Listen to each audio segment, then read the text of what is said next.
Okay, hi everyone. So we are starting off with the social science for CBSE 10th standard. So today's topic is from the contemporary India 2. We have taken resources and development, which is a part of geography. We are talking about Indian geography and also the world geography. When we tell resources, resources are the available things in our environment. It can be living or non-living things which is helpful for us or which is useful for us to sustain our life. That is called resources. And how do we develop them? Because for example, trees are the resources. They give us plants and trees give us food, oxygen, etc. and many more medicinal factors are also available in that. So now we have to develop that. Growing one tree will help few people, but growing many trees will help an entire state, right? So we are going to develop forests. Government is taking initiative in developing wildlife, forest.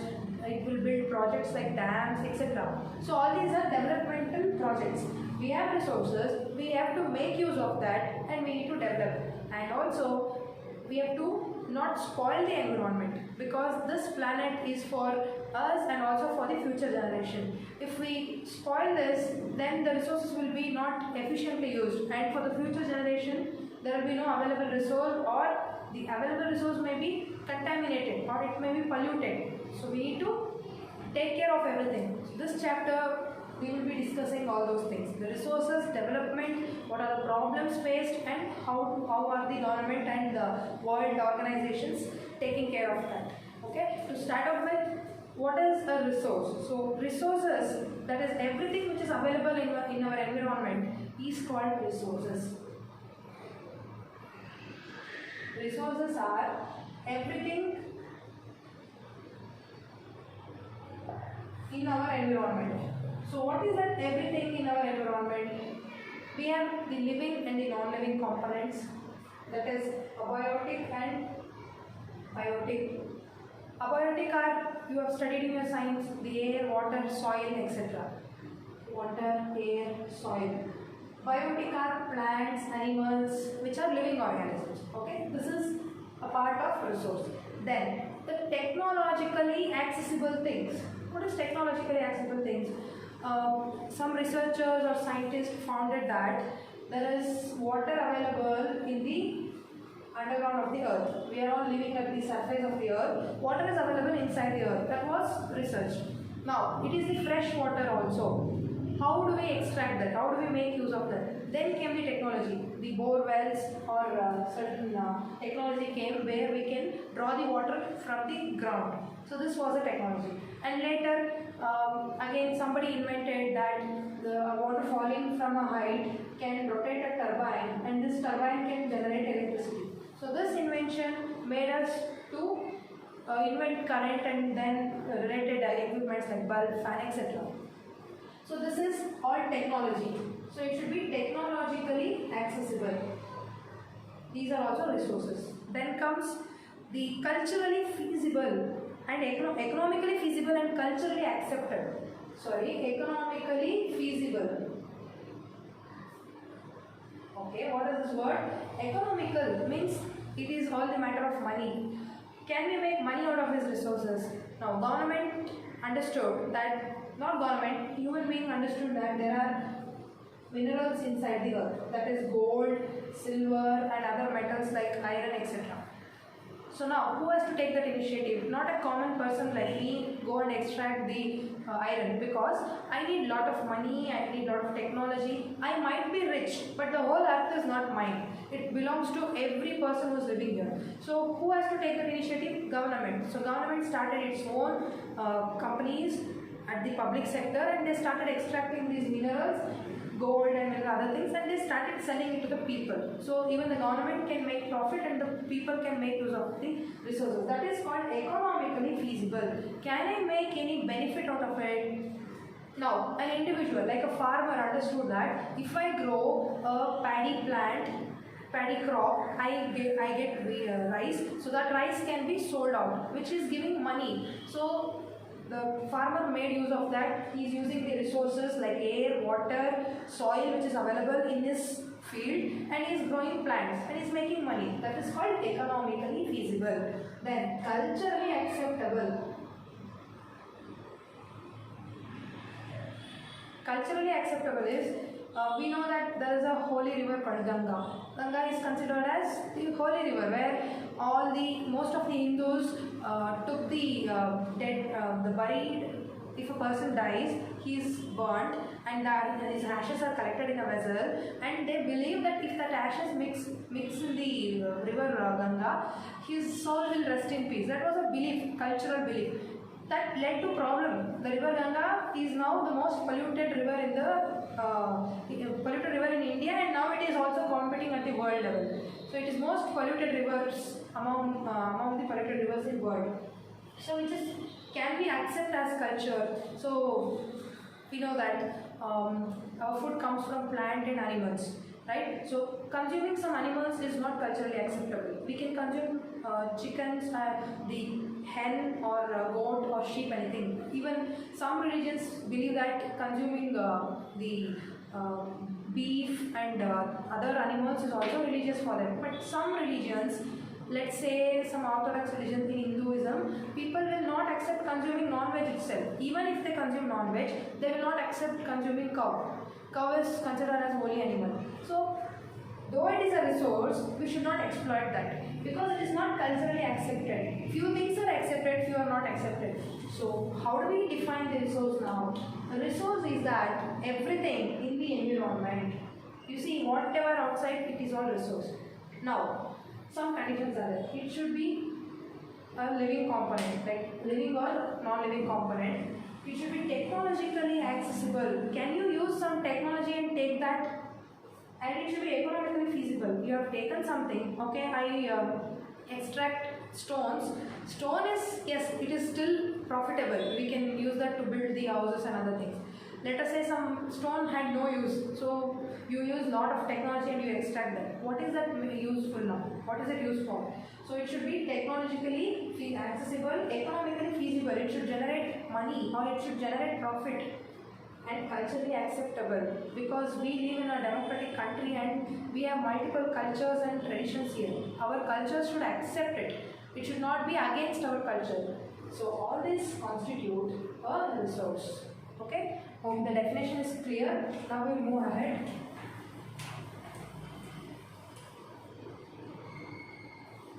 Okay.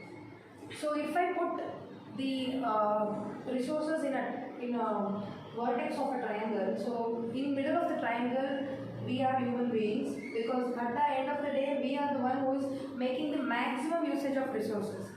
Of course there are other animals using the resource, but we are the one who are using maximum or the complete resources. So human beings have the physical environment. What is physical environment? It is our nature. Okay, from the nature we can take anything, the air, water, soil, then we can grow plants, we can consume the animals that are available here, we can extract honey, we can extract medicinal components from the plants, not many things. That is our physical environment. Then comes institutions. Okay, what are these institutions? These are all artificial or man-made. Using the resources, we have built schools, playgrounds, dams, highways, etc. Okay, now we'll take some organization like schools, hospitals, then theatres, malls. All these are public property. Anybody can go and access it. So it is also a resource which is artificial or man-made. Then comes the technology, which is the latest add-on. Earlier we didn't have this. In very few years, technology has also became our resource, because we are most dependent on technology now. To book a food, we need internet technology. To send a mail, to receive money, to make an online purchase, or even now, I am delivering my content to you using the technology. So this has become a major resource for us in nowadays. So this is a kind of triangle where human beings can access physical environment, institutions, and technology.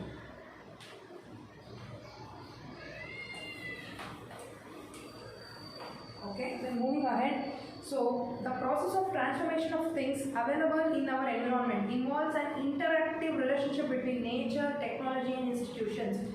Now I have written a triangle here where human beings uses all these things. There are some interactions between the physical environment, the technology and the institution. For example, institution. I am talking about an hospital now. Currently hospitals, people are not allowed directly because of this global pandemic. So what do?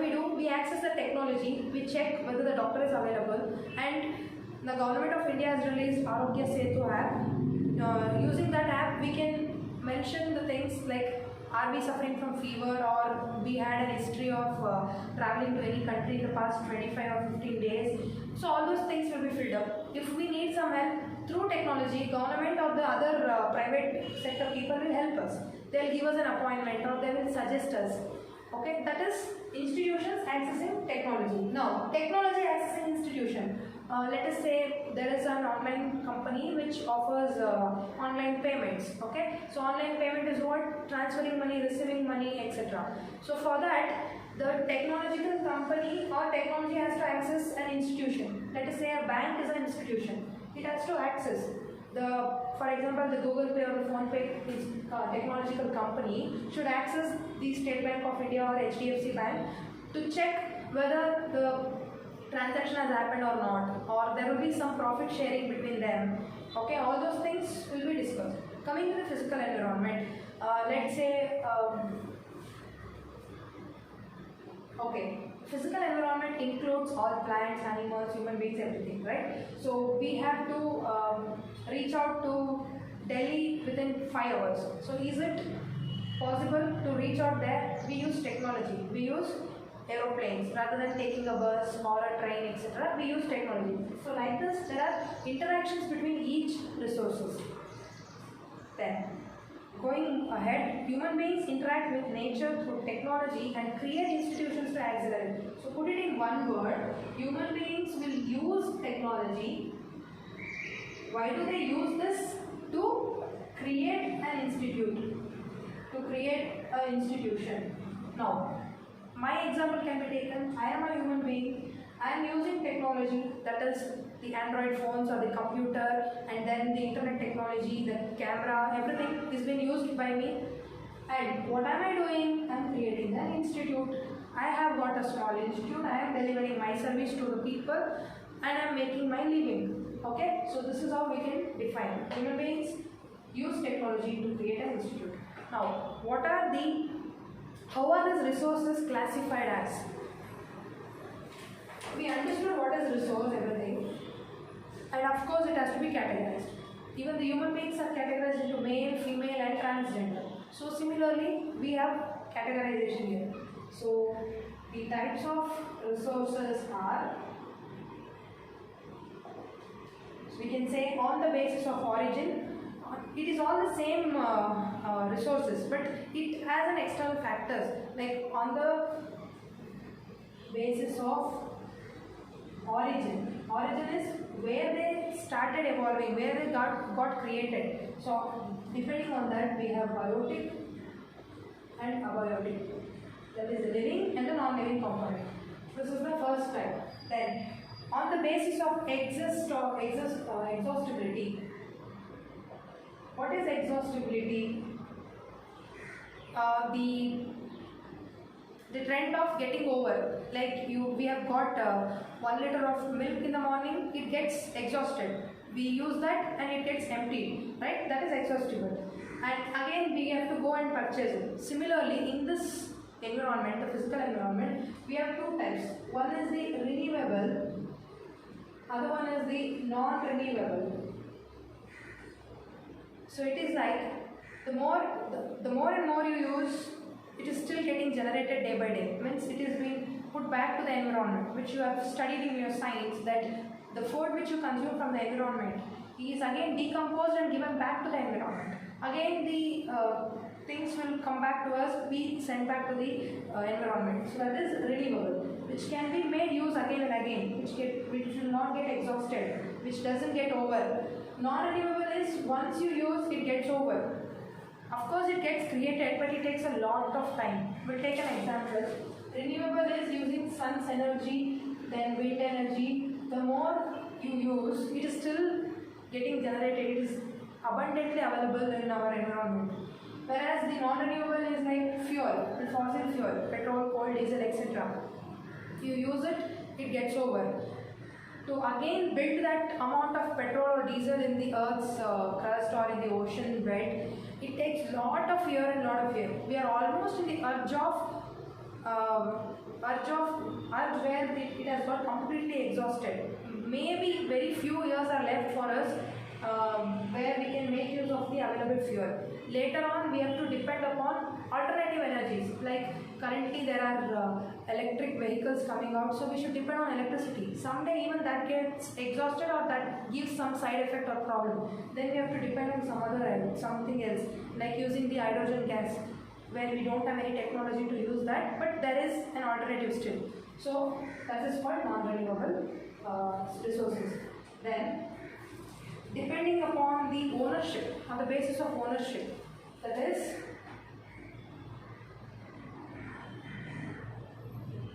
so who is the owner? Based on that, there are again some resources.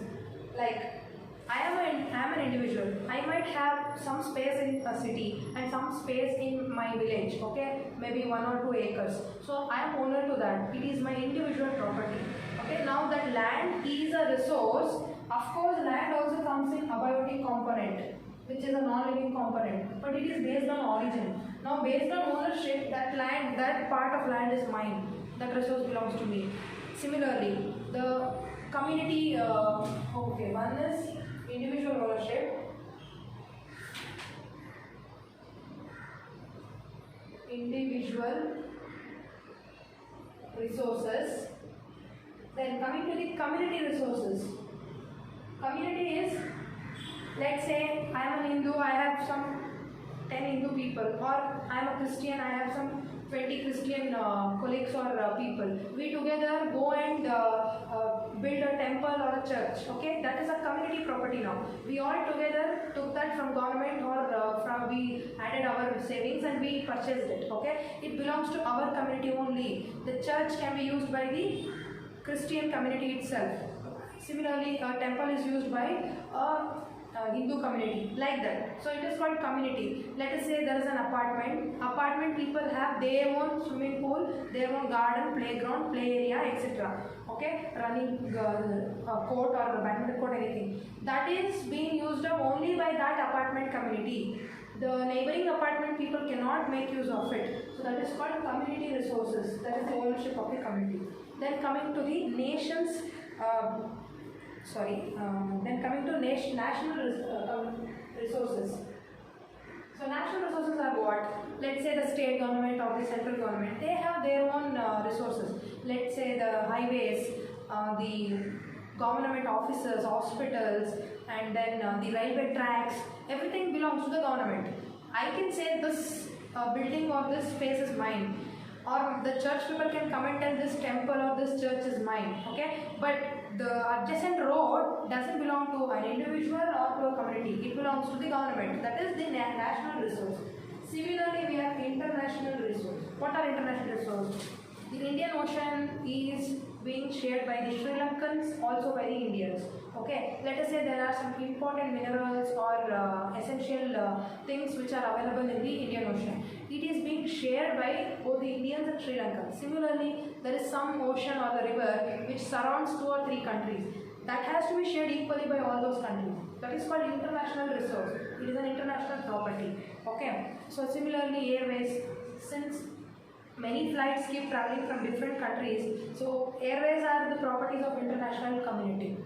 So these are all examples for types of resources. Okay, then depending upon the status of development, the fourth factor is, the first factor was basis of origin, then exhaustibility, ownership, under ownership we had, then there is one more, on the basis of status of development. What is the status of development? Initially I told, we have resources and we have to develop that. We have to make use of that. We should not spoil. So how do we develop a resource? Again, we have some types. The types are potential resource, developed resource, stocks, and reserves. I tell you the main. Potential resources, which means The resources which are found in the region but have not been utilized, let us say the Rajasthan and Gujarat and some of the desert areas have lot of solar energy being absorbed. Okay, the light energy or the heat energy is getting wasted where simply unnecessary. So if there the government opens a solar power plant or panels and make use of that, or build the big windmills and make use of that wind energy, it gives lot of profit to the government, also to the individuals. So this is called potential. It has that potential, means I have lot of knowledge but I am not making use of that. It is called potential resource. Then developed resource. Yes, there are some resources available and we are making use of it. For example, so resources which are surveyed and they are checked with their quality and quantity and are also used by using the technology. Let us say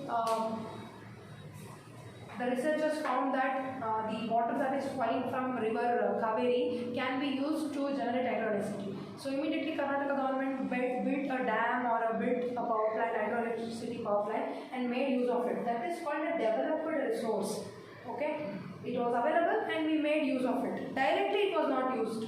We built a technology to make use. That is why when I defined resources, I told it should be technologically accessible. Okay, then comes the stocks.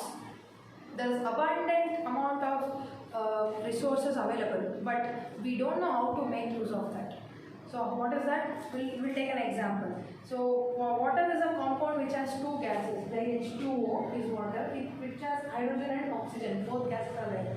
And it is found that hydrogen gas can be used as an energy. When I was telling about non-renewable resource, I told you next alternative is electricity and then solar energy, and then comes the hydrogen gas, which is cheap and best, which is abundantly available. We have a lot of water resources. We can make use of ocean water, sea water, but there is no technology developed how to make use of this. Still there is research undergoing. So such resources are called stock resources. Then we have reserves. Reserves is a subset of stock. Okay, so subset is what? Again, there is technology, there is resource, there is technology also, but we have not been still able to use that. Okay, stock is, technology is there, resource is there, technology we don't know. Reserve is, resources are there, technology is also there, but we are not able to still bring that technology into picture. So one example is, river water can be used for generating electricity. So what are the people doing? The governments, they are building dams, and from the dams they are creating energy, isn't it? But there is many rivers flowing in India. Wherever the river is flowing, let us say the Kaveri river, it starts from Karnataka and it ends at Tamil Nadu and it goes to the Bay of Bengal. Okay, it goes like this.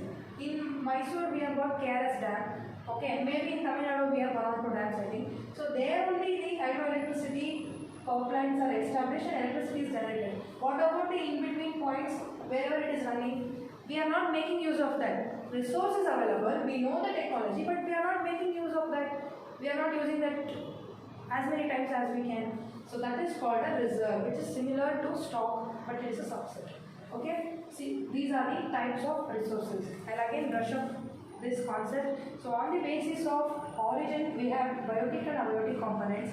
That is, the living components are called biotic, like plants, animals and human beings. Abiotic components are air, water, soil, etc., which are being used for agriculture, for breathing, for many other purposes. We are using the abiotic resources. Depending upon the exhaustibility, we have renewable and non-renewable, which means renewable air, the more you use the energy, it doesn't get emptied or it doesn't get over. We can make use of it. Example, solar energy from the sun. Non-renewable are the fuel or the fossil fuels, anything which is getting exhausted day by day. So we have to think of alternative now. Then based upon the ownership, we have individual, community, national and international resource. Individual is a single ownership, a farmer having the land, then a landowner building his own apartment, kind of thing. Those are all individual resource. Community resource is a group of people or a kind of let us say some religious leaders will have their own place. Okay, so that place is community resource. National resources are like highways, dams, then hospitals, etc. Government hospitals, all in the government property. International reserves are the, for example, oceans, the airways are shared among the different countries. So to add upon this, as I told, the Indian Ocean area is beyond the exclusive economic zone. There is a concept called exclusive economic zone. Right, tell me what is it? Okay, anyway, we'll start in a minute. So we were talking about exclusive economic zone. So which means, let us say there are some countries, there is a ocean, okay, so Indian Ocean, we have India here and there is Sri Lanka here, and there are some countries here, Arab countries and other countries here, okay. So similarly there will be many oceans and many internationally accepted places. So near that place, if some country is there, they will calculate the distance between that country, okay. So while calculating the distance, it should be below 200 nautical miles. This is the unit, like kilometers, okay. So it should be below 200 nautical miles. If it is between this distance, then that country is allowed to make use of that resource. Now let us say there is some minerals available in Indian Ocean. Actually Indian Ocean has magnesium, okay. So they have allowed India to make use of that. So India has set up its organization to extract the minerals. Sorry, it is manganese. Okay, it is manganese, which is a useful mineral extracted by India. Whereas the other countries doesn't have that access because they are far away from this ocean. This doesn't belong to that country. Who decides this? It is the international organizations like UNO. Under UNO, we will have segments for development of child, development of health. Like WHO is for the health, like that we have different segments for sharing the resources. So this comes under the exclusive economic zone. So beyond this, if somebody is beyond 200 nautical miles, then that is called as exclusive economic zone. No country can go and use that resource. They cannot use anything here. They can only travel. That permission will be given. Any important resource cannot be used from any country. Okay? Then, so we have discussed about the types of resources. We will get into development of resource. How can we develop this resource?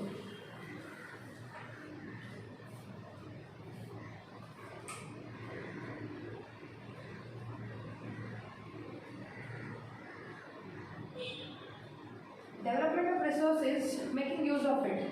So resources are vital for human survival, we know. Not only air, water and food is enough for us. We need many more things. Like we need to build a house, we need iron, we need cement, we need bricks. To prepare that, we need resources which are available on the earth. To extract that, we need technology. To prepare, we need technology, we need laborers, etc. So all this process comes under the development of resources. For maintaining a good quality of life, we have to develop the resource. So on this path of developing to build our own life and make it so comfortable, we have damaged the environment, we have troubled the environment. How?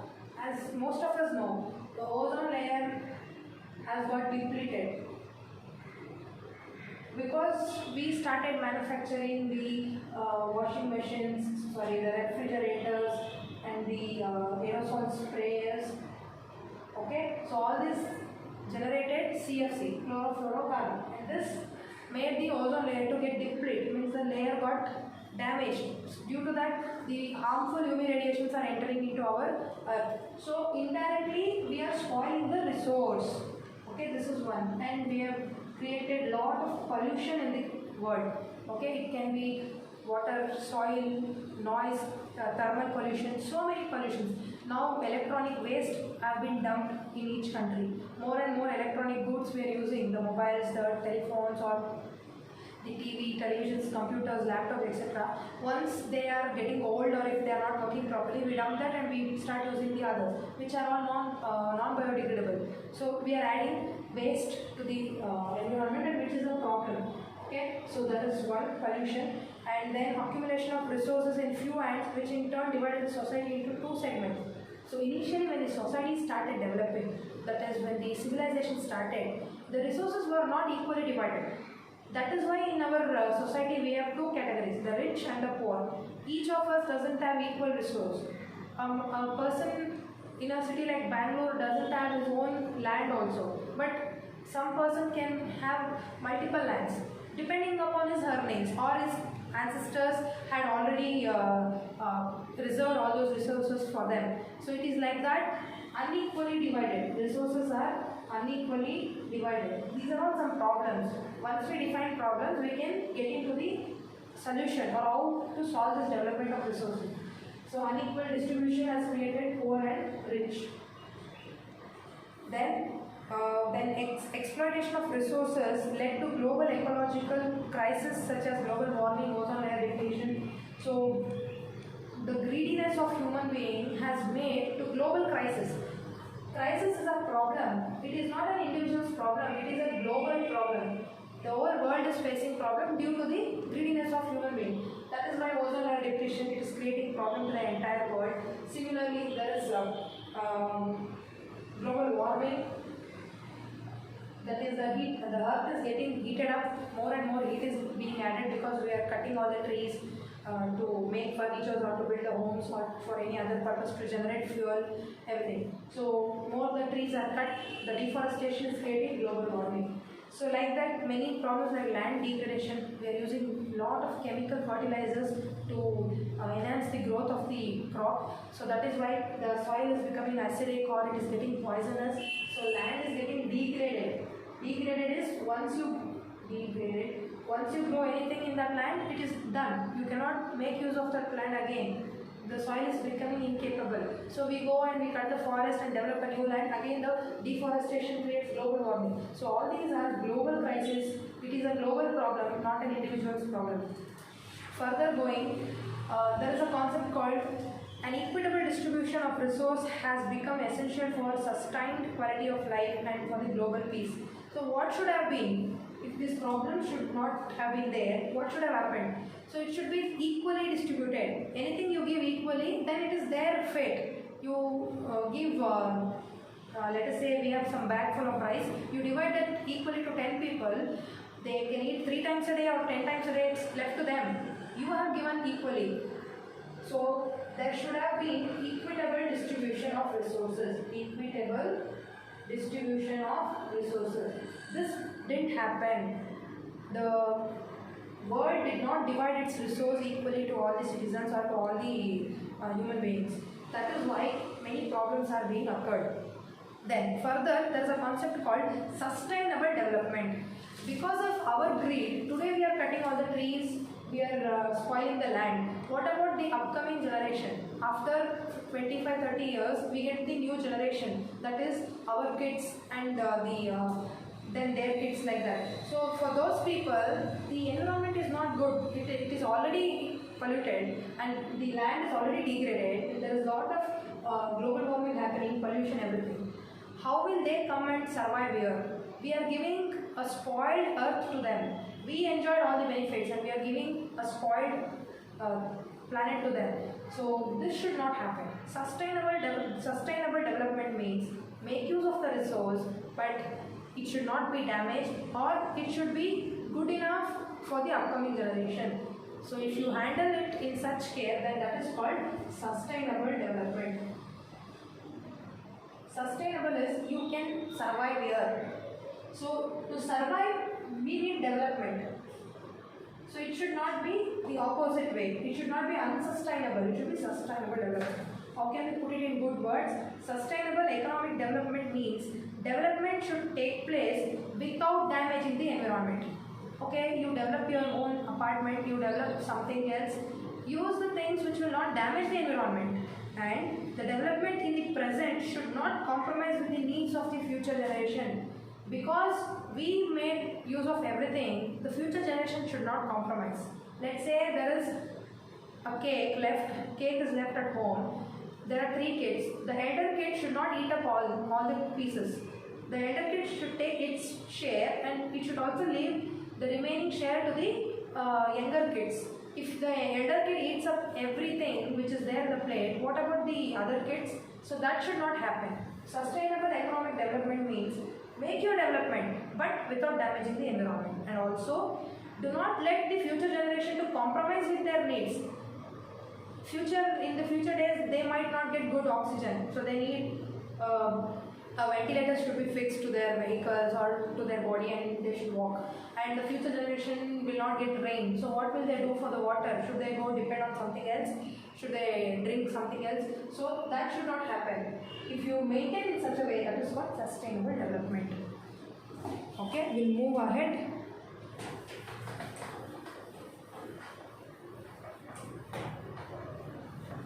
So seeing all these problems, few philosophers or the educated peoples of different countries, they decided to conduct a summit, kind of discussion. Okay, that was a global summit. Summit is people coming into one common place and discussing various problems that are faced internationally. If there is a problem in Karnataka, only Karnataka people will get assembled and they discuss. And if it is an Indian problem, okay. But right now we are facing COVID-19. That is a global problem. So hence all the leaders are discussing with other country heads and trying to get some solution. Similarly, the ozone layer depletion, the global warming, land degradation, diseases, all these were global problems. So in the year 1992, almost 28 years back, there was a summit conducted at Rio de Janeiro, which is in Brazil. Okay, in this place about 100 country heads met. Okay, maybe the presidents and prime ministers attended this meeting and they discussed many international problems like the global warming or pollution, everything they discussed, and they came into a declaration. Okay, so that declaration was Agenda 21. It is a kind of agreement that each of these leaders signed. Under this Agenda 21, you have to take care of the problems which is going on. Let's say there was a problem of deforestation. So the government has to take initiative to stop cutting the trees. It should grow more trees. Then started the Green Revolution, many more things like that. So Agenda 21 was started. According to Agenda 21, what was said in that is, why the name 21? Because it happened in 21st century. It is 21st century, right? Hence Agenda 21. In this declaration, they signed that according to UNCED, that is United Nations Conference for Environment and Development. So as I told you, UNO has multiple segments in that. One such segment is United Nations Conference for Environment and Development. It is concerned only for the environment and developing that. So what they said, to achieve the global sustainable development, there should be an agenda signed up to combat the problems such as environmental damage, poverty and disease. Environmental damage, poverty, diseases. So all these leaders signed an agreement called Agenda 21. Who made that agreement to be signed? It is UNO. UNO is again our own leaders, but the powerful countries have become the leaders and they made everyone to sign this. Under that, what was written? To combat. Combat is to stop. What should be stopped? The environmental damage. Is there any damages happening in different countries? Stop that from today. Then poverty. We know that many countries are still under development. We are at least lucky enough that we are developing country, but there are underdeveloped and the poorest countries who doesn't even have a proper sanitary facilities or a roadway facilities. Okay, and there's no proper education. So such countries who are facing poverty, how do we overcome? Then diseases. There are many diseases upcoming. Right now, it's a very good example. So there is a pandemic which is running everywhere. So how do we overcome this? To overcome such global problems, there should be international cooperation. So international cooperation is mutually helping, people has to help mutually. One country has to help other country. Then seek out for help. Any poor country which doesn't have resources, you should come and request for UNO, and UNO can bring funds or anything from other countries or from its reserves. It will help. So all such things were signed, and one major objective of Agenda 21 was that every local government should draw its own local Agenda 21. Every local government is what? Under state government, we have Grama Panchayats, Grama Parishads, then MLAs, MLCs. So all these people, okay, all such governments has to plan their own agenda and overcome this problem. Okay, that is for today. Tomorrow we'll discuss about the resource planning in India, land resources and etc. Okay, thank you.